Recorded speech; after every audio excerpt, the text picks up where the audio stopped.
Hi friends, ఈరోజు మీకోసం అక్క స్థానంలో పార్ట్ 3 మరి కథలోకి వెళ్తే అర్జున్ డ్రైవ్ చేస్తున్నాడు. రోడ్డు నిర్మానుష్యంగా ఉంది. హఠాత్తుగా వెనక నుండి ఒక బైక్ వేగంగా వచ్చింది. బైక్ మీద ఇద్దరు వ్యక్తులు ఉన్నారు. హెల్మెట్ పెట్టుకుని ఉన్నారు. వాళ్ళు కారు పక్కకు వచ్చి కారు అద్దం మీద రాడుతో బలంగా కొట్టారు. దడార్! అద్దం పగిలి ముక్కలైంది. గాజు పెంకులు కారు మీద పడ్డాయి. కావ్య కేక వేసింది. అర్జున్ కార్ని స్లో చేయకుండా స్టీరింగ్ తిప్పి వాళ్ళ బైక్ని ఢీకొట్టడానికి ట్రై చేశాడు. కానీ వాళ్ళు తప్పించుకున్నారు. బైక్ వెనుక కూర్చున్న వ్యక్తి చేతిలో ఏదో ప్యాకెట్ ఉంది. దాన్ని కారు లోపలికి విసిరారు. కావ్య తలదించుకో అని అర్జున్ అరిచాడు. ఆ ప్యాకెట్ సీటు మధ్యలో పడింది. అందులో నుండి పొగ రావటం మొదలైంది. బాంబు అని అర్జున్ భయపడ్డాడు. వెంటనే బ్రేక్ వేసి కారు ఆపాడు. దిగు, తొందరగా దిగు అని అర్జున్ కావ్య చేయి పట్టుకుని కారులోంచి బయటకు లాగాడు. ఇద్దరు రోడ్డు పక్కన ఉన్న పొదల్లోకి దూకారు. డుమ్! కారు పేల్లేదు. అది బాంబు కాదు, అది కేవలం ఒక స్మోక్ బాంబు. కారు నిండా దట్టమైన పొగలముకుంది. బైక్ వాళ్ళు ఆగి వెనక్కి చూసి నవ్వుకుంటూ వెళ్ళిపోయారు. అర్జున్, కావ్య దగ్గుకుంటూ లేచారు. అర్జున్కి విపరీతమైన కోపం వచ్చింది. చీ, మనల్ని భయపెట్టడానికి చేస్తున్నారు. మనం కేఫీకి వెళ్ళటం వాళ్ళు గమనించారు. అంటే మనల్ని ఎవరో ఫాలో అవుతున్నారు అని అన్నాడు. కావ్య భయంతో వణుకుతుంది. అర్జున్, నాకు భయంగా ఉంది. వాళ్ళు మనల్ని చంపేస్తారా? అర్జున్ ఆమెను దగ్గరికి తీసుకున్నాడు. భయపడకు కావ్య, ఇది కేవలం వార్నింగ్. వాళ్ళు మనల్ని చంపేయాలనుకుంటే నిజమైన బాంబు వేసేవాళ్ళు. వాళ్ళకు కావాల్సింది ఆస్తి. నేను సైన్ చేసే వరకు నన్ను చంపరు. కానీ నిన్ను, అతని గొంతులో ఆందోళన. నన్ను ఏం చేసినా పర్లేదు అర్జున్, అక్కను కాపాడాలి. ఈ ఇన్సిడెంట్తో ఒకటి అర్థమైంది. మనం సరైన దారిలోనే వెళ్తున్నాం. ఆ టాటూ ఉన్నవాడు మనకు దగ్గరలోనే ఉన్నాడు అని కావ్య ధైర్యం తెచ్చుకుంది. పోలీసులకు ఫోన్ చేయకుండా అర్జున్ ఒక ట్యాక్సీ పిలిచాడు. కారును అక్కడే వదిలేసి ఇంటికి వెళ్లారు. పోలీసులకు చెబితే విషయం మీడియాకు లీక్ అవుతుందని, ఆ దివ్య ప్రాణానికి ప్రమాదమని అర్జున్ భావించాడు. రాత్రివేళ గతం తాలూకు నీడ ఇంటికొచ్చాక అర్జున్, కావ్య ఎవరికీ విషయం చెప్పలేదు. కావ్య గదిలో పడుకోలేకపోయింది. ఆమె కళ్ళ ముందు ఆ బైక్ వాళ్ళు, ఆ స్మోక్ బాంబు కదలాడుతున్నాయి. అర్జున్ తన గదిలో పాత ఆల్బమ్స్ తిరగేస్తున్నాడు. ఆ టాటూ ఎక్కడ చూశాడో గుర్తు చేసుకోవడానికి ప్రయత్నిస్తున్నాడు. కావ్య సోఫాలో కూర్చొని అర్జున్కి సహాయం చేస్తుంది. అర్జున్, ఈ ఫోటో చూడండి అని కావ్య ఒక కాలేజ్ గ్రూప్ ఫోటో చూపించింది. అర్జున్ ఆ ఫోటో చూశాడు. అది అతని MBA ఫేర్వెల్ పార్టీ ఫోటో. అందరూ ఫ్రెండ్స్ ఉన్నారు. అందులో ఒక మూల ఒక అబ్బాయి చేతిని పైకెత్తి వేవ్ చేస్తున్నాడు.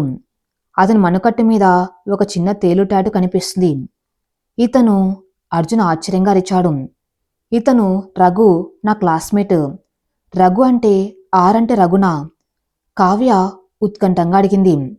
అవును కావ్య, రఘు, వీడికి నా మీద పాత పగ ఉంది అని అర్జున్ గతం గుర్తు చేసుకున్నాడు. Flash back.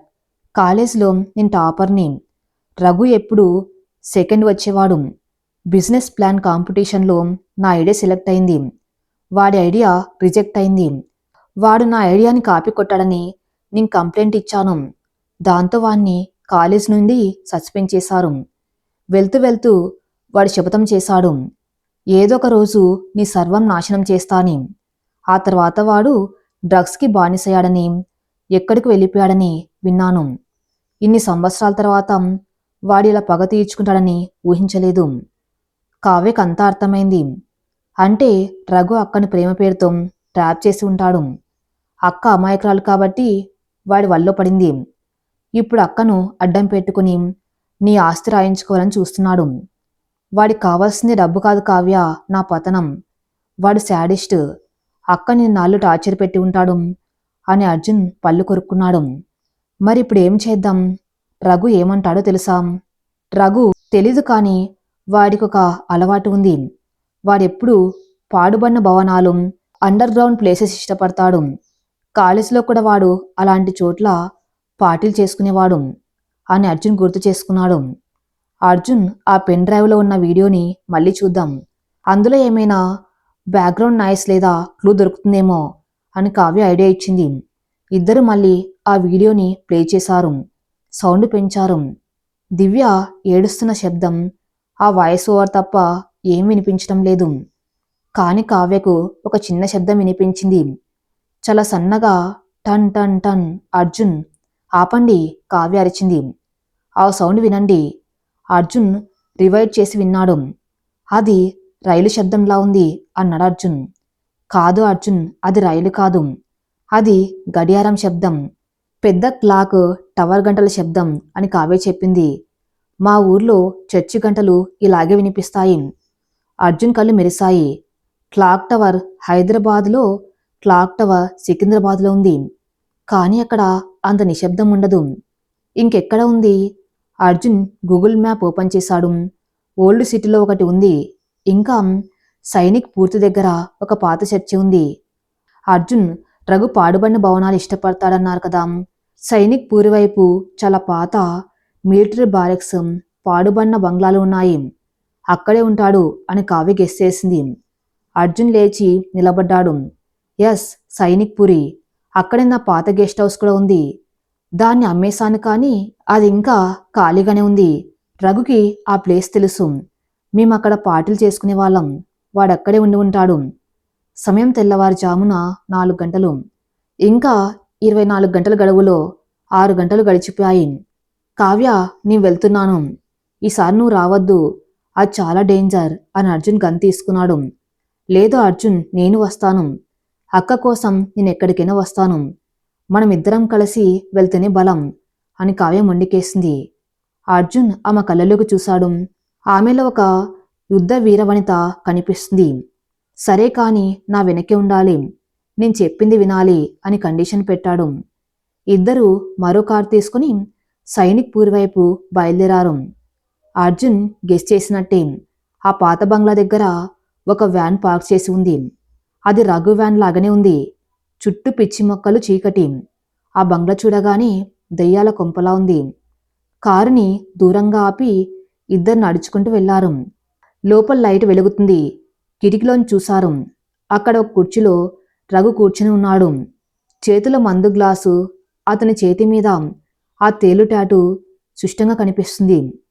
ఎదురుగా నేల మీద దివ్య పడి ఉంది. స్పృహలో లేదు.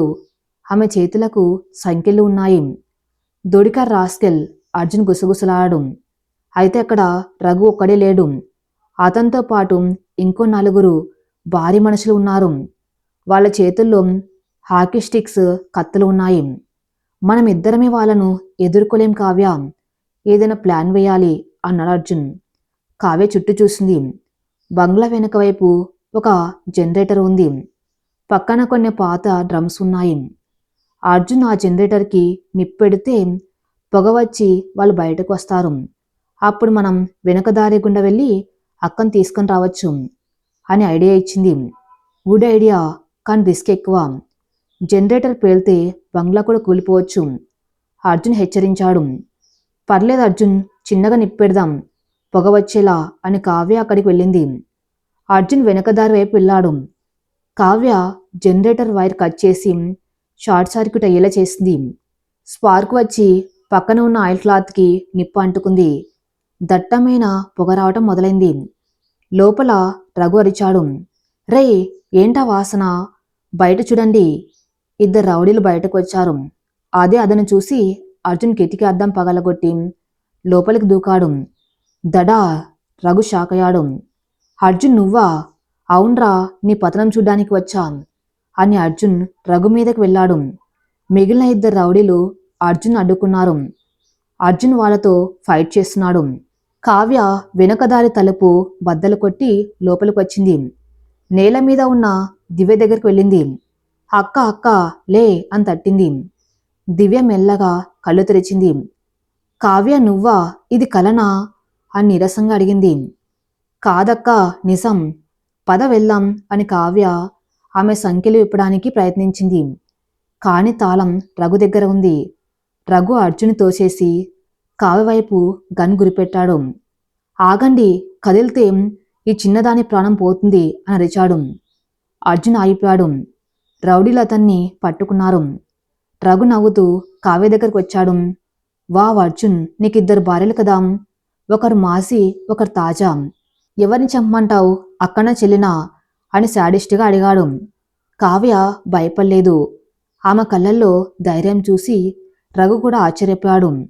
నువ్వు మా అక్కను తాకలేవు రఘు, అర్జున్ని నువ్వు గెలవలేవు అని గట్టిగా చెప్పింది.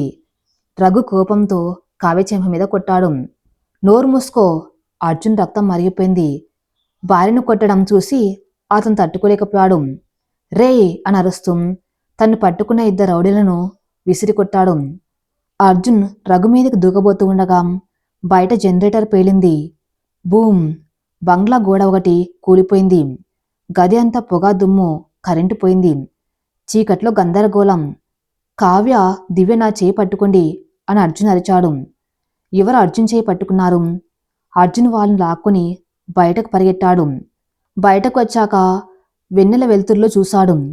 అతని కుడి చేతిని పట్టుకుంది కావ్య. కాని ఎడమ చేతిలో ఎవరూ లేరు. దివ్య లోపలే ఉండిపోయింది. అక్క! కావ్య అరిచింది. లోపల మంటలు వ్యాపిస్తున్నాయి. రఘు నవ్వు వినిపిస్తుంది. అర్జున్, నీ భార్య నా దగ్గరే ఉంది. కాపాడగలిగితే కాపాడుకో. అర్జున్ మళ్ళీ మంటల్లోకి వెళ్ళబోయాడు.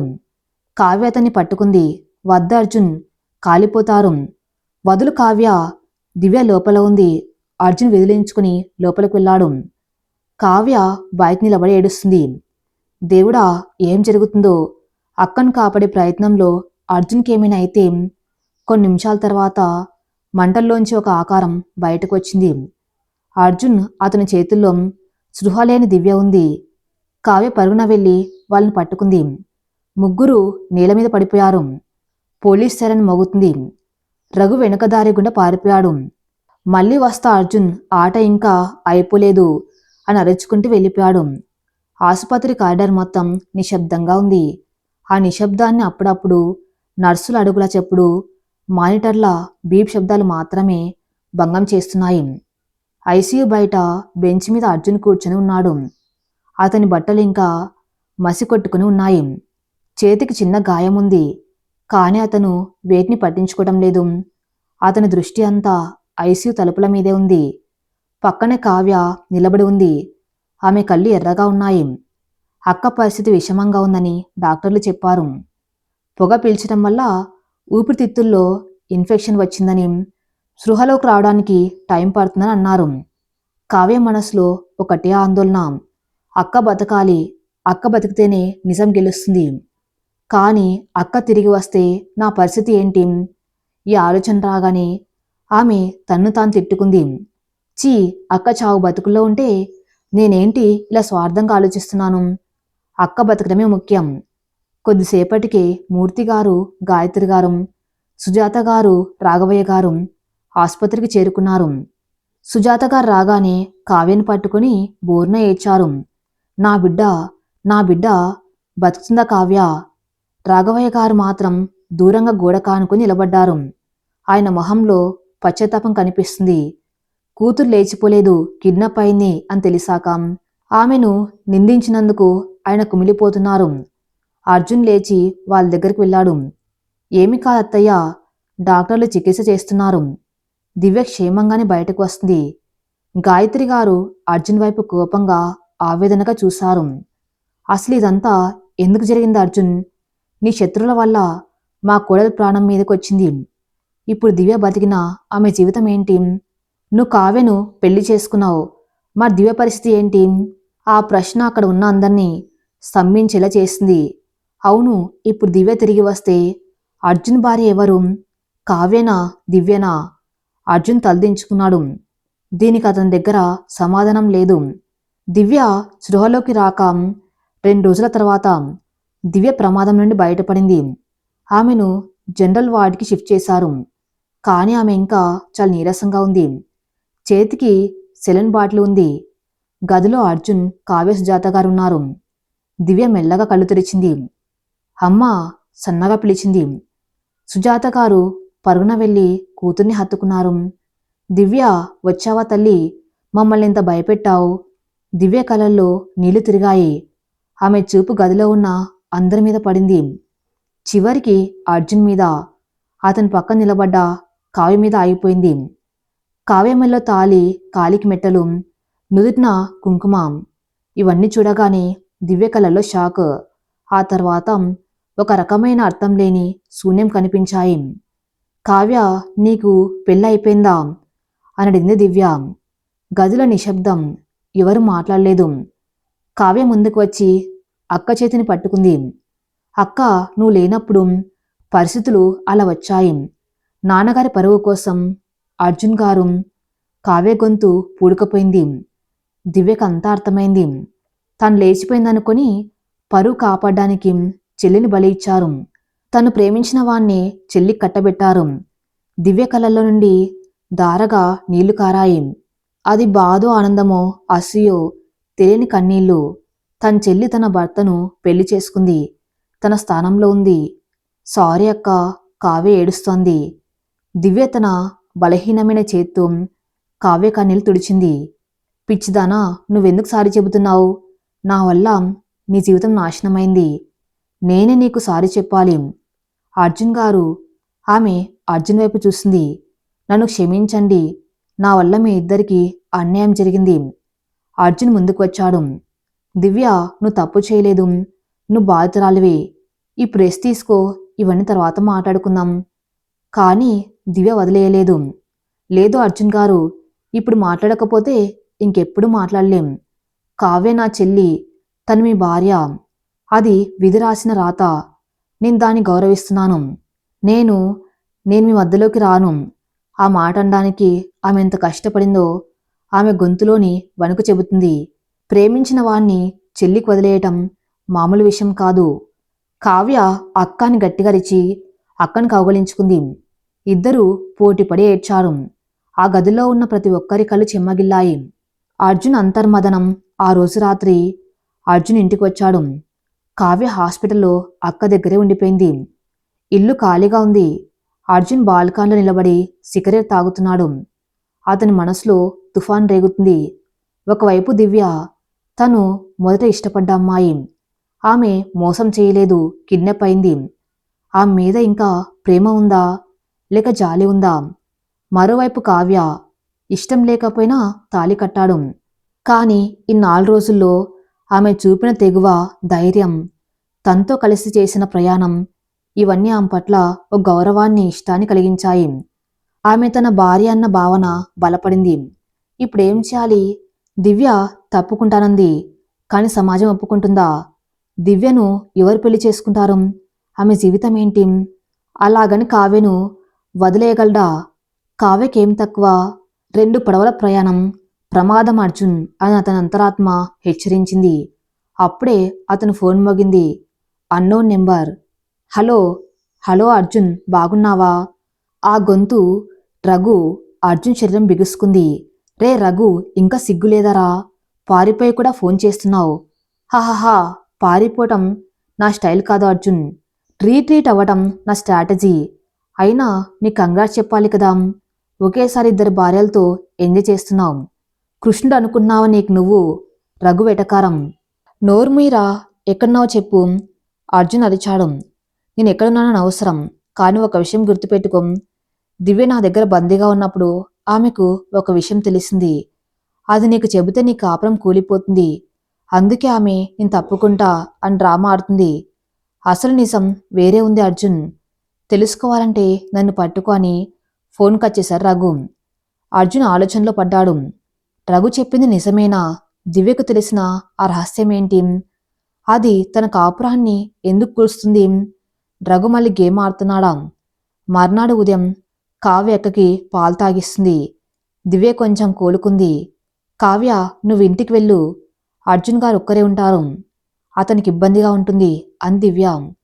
పర్లేదక్క, అక్కడ అత్తయ్య గారు ఉన్నారు. నేను నిన్ను వదిలి వెళ్ళను అని కావ్య మొండికేసింది.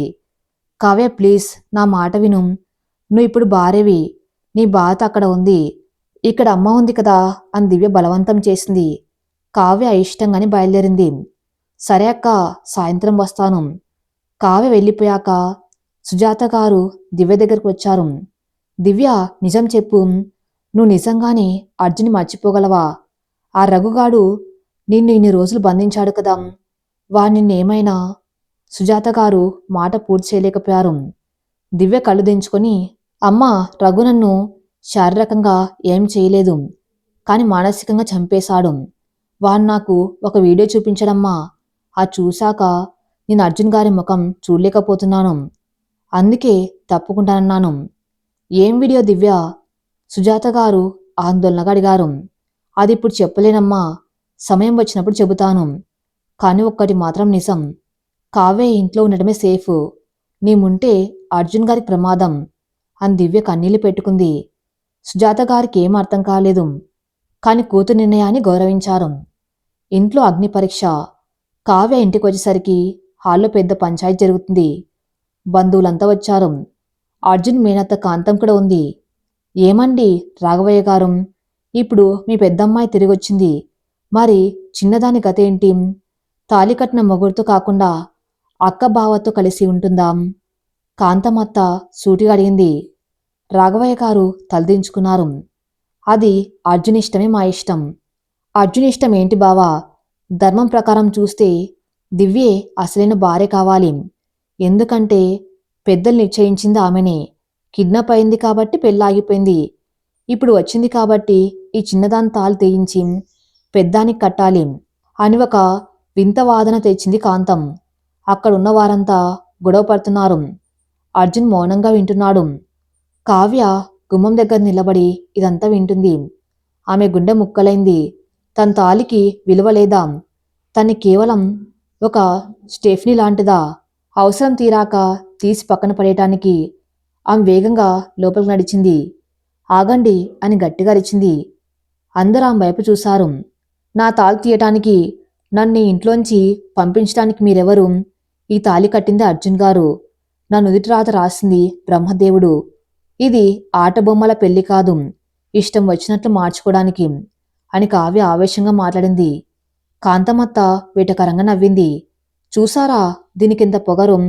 అక్క బతుకు బజారున పడితే ఇది మాత్రం దర్జాగా పెత్తనం చేస్తుంది. అత్త నోరు అదుపులో పెట్టుకో. ఈసారి అరిచింది కావ్య కాదు, అర్జున్. అర్జున్ సోఫాలోంచి లేచి కావ్య పక్కన నిలబడ్డాడు. నా భార్య ఎవరనేది నేను నిర్ణయించుకుంటాను, మీరెవరూ కాదు. కావ్య నా భార్య, అది చట్ట ప్రకారం, ధర్మం ప్రకారం నిజం. దివ్య నా స్నేహితురాలు, బాధితురాలు. ఆమె నేను ఆదుకుంటాను, ఆమెకు అండగా ఉంటాను. కాని భార్యస్థానం మాత్రం కావ్యదే అని స్పష్టం చేశాడు అర్జున్. ఆ మాట వినగానే కావ్య కళ్ళల్లో ఆనంద బాష్పాలు వచ్చాయి. అతను అందరి ముందు తన్ను భార్యగా ఒప్పుకున్నాడు. కాంతమత్త ముఖం చిన్నబోయింది. సరేరా, నీ ఇష్టం. రేపొద్దున దివ్య పరిస్థితి చూసి నీ మనస్సు మారితే అప్పుడు మాట్లాడుకుందాం అని విసురుగా వెళ్ళిపోయింది. మిగిలిన బంధువులు కూడా సర్దుకున్నారు. అర్జున్ కావ్య వైపు చూశాడు. పద కావ్య, లోపలికి వెళ్దాం. ఇద్దరు కలిసి మెట్లు ఎక్కుతూ ఉంటే రాఘవయ్య గారు వాళ్ళని చూసి మనసులోనే నమస్కారం చేసుకున్నారు. నా చిన్న కూతురు అదృష్టవంతురాలు, అర్జున్ లాంటి వాణ్ణి పొందింది అని అనుకున్నాడు. కాని వాళ్ళకు తెలియని విషయం ఏమిటంటే తుఫాన్ ఇంకా తీరం దాటలేదు. దివ్య దాస్తున్న ఆ రహస్యం రఘు పన్న కుట్ర. ఇవి ఎప్పుడైనా పేలవచ్చు. ఆ రాత్రి ఒక ఫోన్ కాల్. రాత్రి అందరు పడుకున్నాక కావ్యకి నిద్ర పట్టలేదు. బాల్కన్లో కూర్చుని ఉంది. అర్జున్ కూడా అక్కడే కూర్చుని ల్యాప్టాప్లో ఏదో పని చేసుకుంటూ ఉన్నాడు. థ్యాంక్స్ అండి అంది కావ్య మెల్లగా. అర్జున్ తల ఎత్తి చూశాడు. దేనికి? ఈరోజు అందరి ముందు నాకు సపోర్ట్ చేసినందుకు, నన్ను భార్యగా ఒప్పుకున్నందుకు అని చెప్పింది. అర్జున్ నవ్వాడు. నేను సపోర్ట్ చేయలేదు కావ్య, ఉన్న నిజం చెప్పాను. నువ్వు ఈ ఇంటి కోడలివి, ఆ హక్కు నీకు ఉంది. దాన్ని ఎవరు లాక్కోలేరు. దివ్య కూడా దాన్ని కోరుకోదు. కాని అక్క పరిస్థితి తలుచుకుంటేనే బాధగా ఉంది. తనకి అన్యాయం జరిగింది కదా అని కావ్య విచారించింది. అవును కావ్య, అందుకే మనం రఘుని పట్టుకోవాలి. వాణ్ణి జైల్లో పట్టిస్తేనే దివ్యకు నిజమైన న్యాయం జరుగుతుంది. వాడే దివ్య జీవితాన్ని నాశనం చేశాడు అన్నాడు అర్జున్. అప్పుడే కావ్య ఫోన్ మోగింది. స్క్రీన్ మీద ప్రైవేట్ నెంబర్ అని ఉంది. కావ్య భయంగా అర్జున్ వైపు చూసింది. అర్జున్ స్పీకర్లో పెట్టు అని సైగ చేశాడు. కావ్య స్పీకర్ ఆన్ చేసింది. హలో కావ్య గారు, కంగ్రాట్స్, భర్త ప్రేమ దొరికినందుకు. ఆ గొంతు రఘుది కాదు, ఇది వేరే గొంతు, శ్రీ గొంతులా ఉంది. కానీ వాయిస్ చేంజర్ వాడారు. ఎవరు మీరు? కావ్య అడిగింది. నేన్ని శ్రేయోభిలాషిని. చూడు కావ్య, నువ్వు అర్జున్ నమ్ముతున్నావు. కానీ అక్క గురించి నీకు తెలియని ఒక నిజముంది. అది తెలిస్తే నువ్వు ఈ ఇంట్లో ఒక క్షణం కూడా ఉండవు అని ఆ గొంతు హెచ్చించింది. ఏంటా నిజం? అర్జున్ కోపంగా అడిగాడు. అవతల వ్యక్తి నవ్వారు. అర్జున్ కూడా వింటున్నాడా? గుడ్. నిజం ఏంటంటే దివ్య కిడ్నాప్ అవ్వకముందే గర్భవతి. ఆ బిడ్డకు తండ్రి ఎవరో తెలుసా? నీ శత్రువు రఘు కాదు, నీ అత్యంత సన్నిహితుడు. ఫోన్ కట్ అయిపోయింది. అర్జున్, కావ్య షాక్లో ఉండిపోయారు. దివ్య గర్భవత? అది కిడ్నాప్ కాకముందే.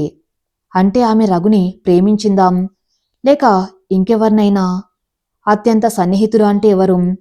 కావ్యకు తల తిరిగినట్లయింది. అర్జున్, ఇది నిజమా? అక్క ప్రెగ్నెంటా? అర్జున్ మొహంలో రంగులు మారాయి. ఇది అబద్ధం కావ్య. మనల్ని విడదీయటానికి రఘు ఆడుతున్న కొత్త నాటకం. దివ్య చాలా పద్ధతిగల అమ్మాయి, ఇలాంటి తప్పు చేయదు. కాని ఒకవేళ నిజమైతే? కావ్య అనుమానం. మనం వెంటనే హాస్పిటల్కి వెళ్ళి డాక్టర్ని అడగాలి. అక్క రిపోర్ట్స్ చూడాలి. ఇప్పుడే వెళ్దామని అర్జున్ కార్ కీస్ తీసుకున్నాడు. అర్ధరాత్రి 1 గంట. అర్జున్, కావ్య ఆసుపత్రికి వెళ్లారు. డాక్టర్ రూమ్కి వెళ్లారు. డాక్టర్, మా సిస్టర్ దివ్య రిపోర్ట్స్ కావాలి. ముఖ్యంగా ప్రెగ్నెన్సీ టెస్ట్ చేశారా? అర్జున్ సూటిగా అడిగాడు. డాక్టర్ ఇబ్బందిగా ముఖం పెట్టాడు. సార్, అది పేషెంట్ కాన్ఫిడెన్షియాలిటీ, మేం చెప్పకూడదు. డాక్టర్, నీ నా భావని, ఈమె చెల్లి. చెప్పండి, అర్జున్ గట్టిగా అడిగాడు. డాక్టర్ ఫైల్ ఓపెన్ చేశారు. అవును సార్, దివ్యగారు ప్రెగ్నెంట్ 2 months. కానీ పిండం చాలా వీక్గా ఉంది. స్ట్రెస్ వల్ల అబార్షన్ అయ్యే ఛాన్స్ ఉంది. నిజం, బాంబు పేలింది. దివ్య గర్భవతి అంటే ఆమె కిడ్నాప్కి ముందే ఎవరితోనో సంబంధం పెట్టుకుంది. అర్జున్కి కోపం, అసహ్యం, జాలి అన్నీ ఒకేసారి కలిగాయి. కావ్య కుప్పగొలిపోయింది. తన దేవతలాంటి అక్క ఇలా చేసిందా? కానీ ఆ ఫోన్ కాల్లో చెప్పినట్టు ఆ బిడ్డకు తండ్రి అత్యంత సన్నిహితుడు. ఎవరు? అర్జున్కి ఒక అనుమానం వచ్చింది. తన క్లోజ్ ఫ్రెండ్స్లో ఎవరు? విక్రమ్ కాదు, రఘు కాదు, మరెవరు? అప్పుడే డాక్టర్ ఇంకో మాట చెప్పారు. సా, పేషెంటు స్పృహలో ఉన్నప్పుడు ఒక పేరు కలవరిస్తున్నారు. కార్తిక్. కార్తిక్ అని. కార్తిక్. అర్జున్, కావ్య ఒకరి ముఖాలొకరు చూసుకున్నారు. కార్తిక్ అర్జున్కి సొంత తమ్ముళ్లాంటి వాడు. ప్రస్తుతం అమెరికాలో ఉంటాడు. పెళ్లికి రాలేకపోయాడు. దివ్య కార్తిక్ సంబంధం ఉందా? ఆసుపత్రి నుండి ఇంటికి వచ్చాక అర్జున్, కావ్యలకు నిద్ర పట్టలేదు. కార్తిక్ అనే పేరు అర్జున్ మెదల్లో మారుమోగుతూనే ఉంది. కార్తిక్ తన సొంత బాబాయ్ కొడుకు. చిన్నప్పటి నుండి తనతోనే పెరిగాడు. అర్జున్ అంటే కార్తిక్కి ప్రాణం. అలాంటి కార్తిక్ తన అన్నకు కాబోయే అమ్మాయితో సంబంధం పెట్టుకుంటాడా? ఇది నమ్మశక్యంగా లేదు. కానీ డాక్టర్ చెప్పిన మాట దివ్య కలవరింత అబద్ధం కావు కదా. ఉదయం 6 గంటలు ఇంటి ముందు ఒక టాక్సీ వచ్చి ఆగింది. అందులోంచి ఒక యువకుడు దిగాడు. జీన్స్ టీషర్ట్ వేసుకుని భుజాన బ్యాగ్తో చాలా మోడ్రన్గా ఉన్నాడు. అతనే కార్తిక్. కార్తిక్ని చూడగానే అర్జున్ కోపం నశాలానికి అంటింది. రాత్రంతా నిద్రలేని కళ్ళు, దివ్య ప్రెగ్నెన్సీ విషయం అన్నీ కలిసి అతన్ని ఒక అగ్నిపర్వతంలో మార్చాయి. కార్తిక్ నవ్వుతూ లోపలికొచ్చాడు. హాయ్ అన్నయ్య, సర్ప్రైజ్. అమెరికా నుండి డైరెక్ట్ ఫ్లైట్ పట్టుకుని వచ్చాను. సారీ, పెళ్ళికి రాలేకపోయాను. ఎగ్జామ్స్ ఉండే. అతని మాట పూర్తి చేయకముందే అర్జున్ వెళ్ళి కార్తిక్ చొక్క పట్టుకుని గోడకు వేసి బాదాడు. ఎందుకొచ్చావురా? మా పరువు తీయటానికా? విధవా అని అరిచాడు. ఇంట్లో ఉన్న వారంతా ఉలిక్కిపడ్డారు. మూర్తిగారు, గాయత్రిగారు, కావ్య పరుగున వచ్చారు. అర్జున్, ఏమైంది? తమ్ముణ్ణెందుకు కొడుతున్నావు? గాయత్రి గారు అడ్డుపడ్డారు. తమ్ముడా? వీరి తమ్ముడు కదమ్మా, నమ్మక ద్రోహి, పాము. అర్జున్ ఆవేశం తగ్గలేదు. కార్తిక్కి ఏం జరుగుతుందో అర్థం కాలేదు. అన్నయ్య, ఏమైంది? నేనేం చేశాను అని భయంగా అడిగాడు. ఏం చేశావా? దివ్య గురించి నీకు తెలియదా? ఆమె హాస్పిటల్లో చావు బతుకుల్లో ఉంటే నువ్వు అమెరికాలో ఎంజాయ్ చేస్తున్నావా? ఆమె కడుపులో పెరుగుతున్న బిడ్డకు తండ్రివి నువ్వే కదా. అర్జున్ ఆ బాంబు పేల్చాడు. ఇల్లంతా నిశ్శబ్దం. మూర్తిగారు షాకుతో కూలబడిపోయారు. కార్తీక్ కళ్ళు విప్పార్చాడు. వాట్? దివ్య ప్రెగ్నెంటా? దానికి నేను తండ్రినా? అన్నయ్య నువ్వేం మాట్లాడుతున్నావు? అసలు నాకు దివ్యకు సంబంధమేంటి? నువ్వు నటించక కార్తీక్, డాక్టర్ చెప్పారు. దివ్య సృహలో లేనప్పుడు నీ పేరు కలవరిస్తుందని. రఘుగాడు నాకు ఫోన్ చేసి చెప్పాడు. నా సన్నిహితుడే దీనికి కారణమని. అది నువ్వే కదా? అర్జున్ నిలదీశాడు. కార్తీక్ కళ్ళలో నీళ్లు తిరిగాయి. అన్నయ్య, నువ్వు నన్ను అనుమానిస్తున్నావా? నేను దివ్యను వదినగా చూశాను. ఆమెతో నాకు ఎలాంటి సంబంధం లేదు. నమ్మకపోతే ఇప్పుడే హాస్పిటల్కి పదాం, దివ్యని అడుగుదాం అని ఛాలెంజ్ చేశాడు. కార్తీక్ నిజాయితీ చూసి అర్జున్ కొంచెం తగ్గాడు. కానీ అనుమానం పూర్తిగా పోలేదు. సరే పద, ఇప్పుడే తేలిపోవాలి అని అర్జున్, కార్తీక్, కావ్య హాస్పిటల్కి బయలుదేరారు. దివ్య గదిలోకి ముగ్గురు వెళ్లారు. దివ్య బెడ్ మీద కూర్చుని ఉంది. ఆమె పక్కన సుజాత గారు ఉన్నారు. కార్తీక్ను చూడగానే దివ్య ముఖంలో ఒక వెలుగు వచ్చింది. కార్తీక్, నువ్వు వచ్చావా అని ఆప్యాయంగా పిలిచింది. అర్జున్ ఆ పిలుపుని గమనించాడు.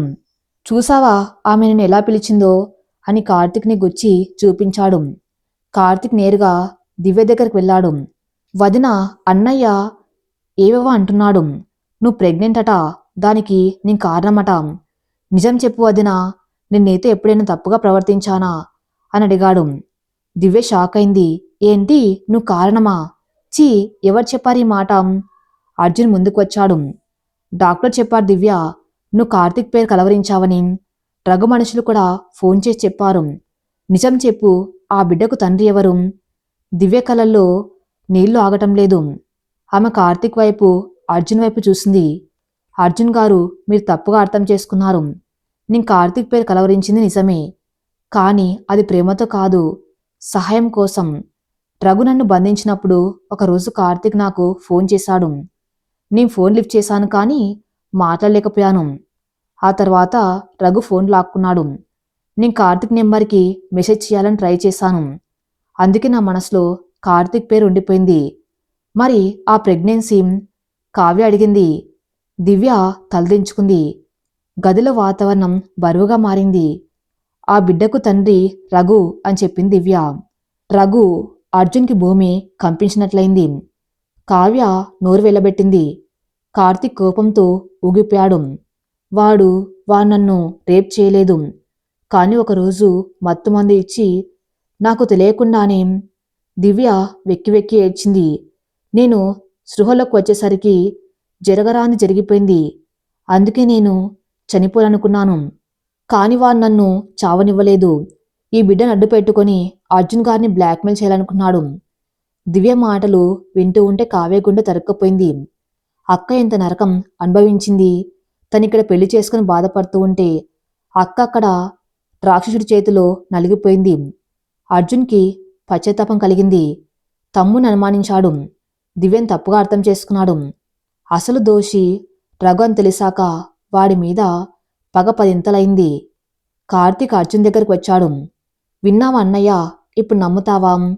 అర్జున్ కార్తీక్ని గట్టిగా హత్తుకున్నాడు. సారీరా, సారీ. ఆ రఘుగాడి మాయలో పడి నిన్ను అనుమానించాను. నన్ను క్షమించు. కార్తీక్ కన్నీళ్లు తుడుచుకుని దివ్య దగ్గరికి వెళ్ళాడు.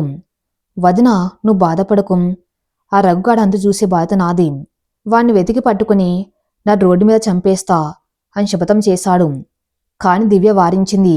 వద్దు కార్తీక్, వాడు చాలా డేంజర్. వాడి వెనుక పెద్ద గ్యాంగ్ ఉంది. మీరు పోలీసులకు చెప్పండి అర్జున్ అన్నాడు. పోలీసులకు చెబితే ఈ విషయం బయటకు వస్తుంది. దివ్య ప్రెగ్నెన్సీ విషయం తెలిస్తే సమాజం ఆమెను బతకనివ్వదు. మనం ఈ విషయాన్ని సీక్రెట్గా ఉంచాలి. అబార్షన్ చేయించాలి. సుజాత గారు అంగీకరించారు. అవును బాబు, ఆ పాపిష్టి బిడ్డ మాకు వద్దు. నా కూతురి జీవితం బాగుండాలంటే ఆ బిడ్డ పోవాలి. అందరూ ఒక నిర్ణయానికి వచ్చారు. రాత్రికి రాత్రి అబార్షన్ చేయించాలని డాక్టర్తో మాట్లాడారు. ఆ రోజు సాయంత్రం దివ్య ఆపరేషన్ సిద్ధమవుతుంది. కావ్య ఆమె పక్కనే ఉంది. భయపడకక్క, అంత మంచిగా జరుగుతుంది. ఈ పీడకల వదిలిపోతుంది అని కావ్య ధైర్యం చెబుతుంది. అప్పుడే వార్డ్ బాయ్ ఒక లెటర్ తెచ్చి కావ్యకిచ్చాడు. మేడం, బయట ఎవరో ఇచ్చారు. మీ సిస్టర్కి అర్జెంటట. కావ్య లెటర్ ఓపెన్ చేసింది. అందులో ఒక ఫోటో, ఒక చిన్న మెమరీ కార్డు ఉన్నాయి. ఫోటో చూసి కావ్య షాక్ అయింది. అందులో దివ్య కార్తిక్ చాలా సన్నిహితంగా ఉన్నట్టు ఉంది. దివ్య కార్తిక్ ఒళ్ళో తల పెట్టుకుని పడుకుని ఉంది. అది మార్ఫింగ్లా లేదు, చాలా న్యాచురల్గా ఉంది. వెనుక రాసి ఉంది, అబార్షన్ చేయిస్తే ఈ ఫోటోలు ఇంటర్నెట్లో పెడతాను. ఆ బిడ్డ రఘుది కాదు, కార్తిక్ది. దివ్య అబద్ధం చెబుతుంది. ప్రూఫ్ ఈ మెమరీ కార్డులో ఉంది. కావ్యకు మళ్ళీ గందరగోళం. ఇప్పుడే కదా దివ్య రఘు పేరు చెప్పింది, మరి ఈ ఫోటోలు ఏంటి? ఆమె వెంటనే బయటకు పరిగెత్తింది. కార్తిక్ని అర్జున్ని పిలిచింది. చూడండి ఇది అని ఫోటోలు చూపించింది. కార్తిక్ ఆ ఫోటో చూసి నిశ్చేషుడయ్యాడు. ఇది ఎప్పుడు తీశారు? అన్నయ్య, ఇది ఫేకు. నిమ్ వదినతో ఇలా ఎప్పుడు లేను. అర్జున్ ఆ ఫోటోని క్షుణ్ణంగా పరిశీలించాడు. ఇది మన ఫామ్ హౌస్లో తీసినట్లుంది. వెనుక ఆ పెయింటింగ్ చూడు. మనం 2 ఏళ్ల క్రితం పిక్నిక్ వెళ్ళాం కదా, అప్పుడు దివ్యకు జ్వరం వస్తే సోఫాలో పడుకుంది. నువ్వు పక్కనే కూర్చుని మందులిస్తున్నావు. కానీ ఈ ఫోటోలో యాంగిల్ మార్చారు. నువ్వు దగ్గరగా ఉన్నట్టు క్రియేట్ చేశారు. ఇది ఖచ్చితంగా మార్ఫింగ్ కాదు, కానీ మిస్లీడింగ్ ఫోటో. కానీ మెమరీ కార్డులో ఏముంది? కావ్య అడిగింది. అర్జున్ ల్యాప్టాప్లో ఆ కార్డు పెట్టారు. అందులో ఒక ఆడియో క్లిప్ ఉంది. దివ్య గొంతు. కార్తిక్, నాకు భయంగా ఉంది. మన విషయం అర్జున్కి తెలిస్తే ఏమవుతుంది? మనం చేసిన తప్పు. ఆడియో ఆగిపోయింది. కార్తిక్ తల పట్టుకున్నాడు. అన్నయ్య, ఇది ఎడిటింగ్. నీ వదినతో మాట్లాడిన మాటలు కట్ చేసి అతికించారు. వదిన ఒకసారి కాలేజీలో ప్రాక్టికల్ గురించి భయపడితే మనం చేసిన తప్పు సారికి తెలిస్తే అని అన్నది. దాన్ని ఇలా మార్చారు. అర్జున్కి ఇప్పుడు క్లారిటీ వచ్చింది. రఘుగాడు మాస్టర్ మైండ్ గేమ్ ఆడుతున్నాడు. వాడు మన మధ్య గొడవలు పెట్టడమే లక్ష్యంగా పెట్టుకున్నాడు. దివ్య ప్రెగ్నెన్సీ రఘువల్లే వచ్చింది. కాని దాన్ని కార్తిక్ మీదకి నెట్టి మన కుటుంబాన్ని ముక్కలు చేయాలని చూస్తున్నాడు. కావ్యకు ఒక ఆలోచన వచ్చింది. అర్జున్ రఘుకి మన ప్రతి కదలిక తెలుస్తుంది. మనం అబార్షన్ ప్లాన్ చేసింది కూడా వాడికి తెలిసింది. అంటే హాస్పిటల్లో ఎవరు వాడి మనుషులు ఉన్నారు. అందరూ చుట్టూ చూశారు. వార్డ్ బాయ్స్, నర్సులు. ఎవరు గూఢచారి? ట్రాప్. అర్జున్ ఒక ప్లాన్ వేశాడు. మనం అబార్షన్ ఆపుదాం అని నటిద్దాం. రఘుని ట్రాప్ చేద్దాం. అర్జున్ గట్టిగా అందరికీ వినిపించేలా అన్నాడు. కార్తీక్, ఈ ఫోటోలు నిజమే అనిపిస్తుంది. నేను అబార్షన్ ఆపిస్తున్నాను. ముందు డిఎన్ఏ టెస్ట్ జరగాలి. అప్పటి వరకు దివ్యను ఇంటికి తీసుకెళ్తున్నాను. ఆ మాట వినగానే ఒక నర్సు మెల్లగా పక్కకు వెళ్ళి ఫోన్ చేసుకోవటం కావ్య గమనించింది. అర్జున్, ఆ నర్సు కావ్య సైగ చేసింది. అర్జున్, కార్తిక్ మెల్లగా ఆ నర్సు వెనక వెళ్లారు. ఆమె ఫోన్లో మాట్లాడుతుంది. సా, పని అయింది. వాళ్ళు నమ్మారు. అబార్షన్ ఆపేశారు. ఇంటికి తీసుకెళ్తున్నారు. అర్జున్ వెళ్ళి ఆ నర్స్ ఫోన్ లాక్కున్నాడు. అవతల వైపు రఘు గొంతు. Good job. వాళ్ళు బయటకు రాగానే మన మనుషులు అటాక్ చేస్తారు. దివ్యను మళ్ళీ ఎత్తుకురండి. అర్జున్ ఫోన్ కట్ చేసి నర్సుని గట్టిగా పట్టుకున్నాడు. నిజం చెప్పు, రఘు ఎక్కడున్నాడు? నర్సు భయంతో వణికిపోయింది. నాకు తెలియదు సా, నాకు డబ్బులిచ్చి ఇన్ఫర్మేషన్ ఇవ్వమన్నారు అంతే. అర్జున్కి కోపం వచ్చింది కానీ ఆపుకున్నాడు. సరే, ఇప్పుడు నువ్వు నేను చెప్పినట్లు చేయాలి, లేదంటే పోలీసులకు పట్టిస్తాం. అర్జున్ ప్లాన్ ప్రకారం ఆ నర్సు రఘుకి మళ్ళీ ఫోన్ చేసింది. సా, చిన్న మార్పు. వాళ్ళు వెనుక గేటు గుండా వెళ్తున్నారు. అక్కడ సెక్యూరిటీ తక్కువ. రఘు నమ్మాడు. ఓకే, నా మనుషుల్ని అక్కడికి పంపుతాను. The great escape and counter attack. Arjun, Karthikam, Kavya కలిసి ఒక డ్రామా ఆడారు. దివ్యను వీల్చైర్లో కూర్చోబెట్టి వెనక్ గేటు వైపు వెళ్తున్నట్టు నటించారు. కానీ ఆ వీల్చైర్లో ఉన్నది దివ్య కాదు, మారువేషంలో ఉన్న ఒక లేడీ కానిస్టేబుల్. అసలైన దివ్యను కావ్య, సుజాత గారు కలిసి అంబులెన్స్లో ముందు గేటు గుండా సేఫ్గా ఇంటికి పంపించారు. వెనుక గేట్ దగ్గర రఘు మనుషులు వ్యాన్లో వచ్చారు. వీల్చైర్లో ఉన్న అమ్మాయిని కిడ్నాప్ చేయడానికి దిగారు. వెంటనే చుట్టూ ఉన్న పొదల్లో నుండి అర్జున్, కార్తికం, మఫ్టీలో ఉన్న పోలీసులు బయటకు వచ్చారు. భారీ ఫైట్ జరిగింది. ఈసారి అర్జున్కి తోడుగా కార్తిక్ కూడా ఉన్నాడు. అన్నదమ్ములు ఇద్దరు కలిసి రౌడీలను చితక్కొట్టారు. మా ఫ్యామిలీ జోలికి వస్తే చంపేస్తా అని కార్తిక్ ఒక రౌడీని తన్నాడు. ఆడవాళ్ళని ఏడిపించే నీచుల్లారా అని అర్జున్ మరొకరిని కొట్టాడు. పోలీసులు రౌడీలందరినీ అరెస్ట్ చేశారు. కానీ రఘు అక్కడ లేడు. వాడు కేవలం ఫోన్లో ఆర్డర్స్ ఇచ్చాడు. ఒక రౌడీని ఇంట్రాగేట్ చేస్తే నిజం చెప్పాడు. రఘుబాయ్ ఇప్పుడు సిటీలో లేడు, ఫారెస్ట్ గెస్ట్ హౌస్లో ఉన్నాడు. రేపు దుబాయ్ పారిపోవాలని ప్లాన్ చేస్తున్నాడు. Forest guest house. అంతిమ పోరికి సిద్ధం అర్జున్. కార్తిక్ ఇంటికి వచ్చారు. దివ్య సేఫ్గా ఉంది. ఇంకా లేట్ చేయకూడదన్నయ్యా. ఈ రాత్రికి వాణ్ణి ఫినిష్ చేయాలి. రేపాడి పారిపోతే ఇంకెప్పటికీ దొరకడు అన్నాడు కార్తికం. అర్జున్ తల ఊపాడు. అవును, కానీ ఈసారి మన ఇద్దరమే కాదు, పోలీస్ ఫోర్స్తో వెళ్దాం. చట్టబద్ధంగా వాణ్ణి శిక్షించాలి. కావ్య వచ్చింది. నేను కూడా వస్తాను. వద్దు కావ్య, అర్జున్ గట్టిగా చెప్పాడు. ఇది చాలా ప్రమాదం. రఘు దగ్గర గన్స్ ఉన్నాయి. నువ్వు దివ్య దగ్గర ఉండు. ఆమెకు ధైర్యం చెప్పు. మేం వెళ్ళి వాడిని పట్టుకొస్తాం. కావ్య అయిష్టంగానే ఒప్పుకుంది. అర్జున్ ఆమె నుదుటి మీద ముద్దు పెట్టుకుని, భయపడకు, నేను తిరిగి వస్తాను. మన కోసం, దివ్య కోసం అన్నాడు. అర్జున్ కార్తిక్ పోలీసులతో కలిసి జీపులో బయలుదేరారు. ఇంట్లో కావ్య దివ్య గదిలో కూర్చుని ఉన్నారు. దివ్య కావ్య చేయి పట్టుకుని ఏడుస్తుంది. కావ్య, నా వల్ల మీ అందరికీ ఇన్ని కష్టాలు. నేను చనిపోతే మంచిది. అలా అనకక్క, నువ్వు బాధితురాలివి, నీకు న్యాయం జరుగుతుంది అని కావ్య ఓదార్చింది. అప్పుడే కావ్య ఫోన్కి ఒక వీడియో మెసేజ్ వచ్చింది. అది రఘు పంపాడు. వీడియోలో రఘు నవ్వుతూ ఉన్నాడు. హాయ్ అర్జున్, నువ్వు పోలీసులతో వస్తున్నావని నాకు తెలుసు. కానీ నువ్వు అక్కడికి వచ్చేలోపు ఇక్కడ నీ ఇంట్లో ఒక బాంబు పేలుతుంది. కావ్య గుండె ఆగిపోయింది. బామ్ ఇంట్లోనా? అవును కావ్య, నీ భర్తను కాపాడుకోవడానికి నువ్వు బిజీగా ఉంటావనుకున్నాం, కానీ అసలు టార్గెట్ నువ్వే. నీ ఇంట్లో సరిగ్గా దివ్య ఉన్న గది కింద ఒక టైం బాంబ్ పెట్టాను. ఇంకా 10 నిమిషాలు టైం ఉంది. దమ్ముంటే కాపాడుకోం. వీడియో కట్ అయింది. కావ్యకు చెమటలు పట్టాయి. 10 నిమిషాలు. అర్జున్కి ఫోన్ చేస్తే స్విచ్ ఆఫ్ వస్తుంది. ఇంట్లో అమ్మ నాన్న, అత్తమామలు అందరూ ఉన్నారు. కావ్య గది చుట్టూ చూసింది. బాంబు ఎక్కడ ఉండొచ్చు? దివ్య గది కింద అన్నారు రఘు. దివ్య గది ఫస్ట్ ఫ్లోర్లో ఉంది. దాని కింద గ్రౌండ్ ఫ్లోర్లో స్టోర్ రూమ్ ఉంది. కావ్య పరుగున కిందికి వెళ్ళింది. అందరూ బయటకు వెళ్ళండి, ఇంట్లో బాంబు ఉంది అని గట్టిగా అరిచింది. మూర్తిగారు, గాయత్రి గారు షాక్ అయ్యారు. ఏంటి బాంబా? అవును, త్వరగా వెళ్ళండి. కావ్య వాళ్ళను బయటకు తోసింది. ఆమె స్టోర్ రూమ్ వైపు పరిగెత్తింది. అక్కడ పాత సామాన్ల మధ్య ఒక చిన్న బాక్స్ నుండి టిక్ టిక్ శబ్దం వస్తుంది. టైం చూసింది. 5:04:59. 5 నిమిషాలు. కావ్యకు బాంబు డిప్యూట్ చేయటం రాదు, కానీ సినిమాలో చూసింది. వైర్లు కట్ చేయాలి.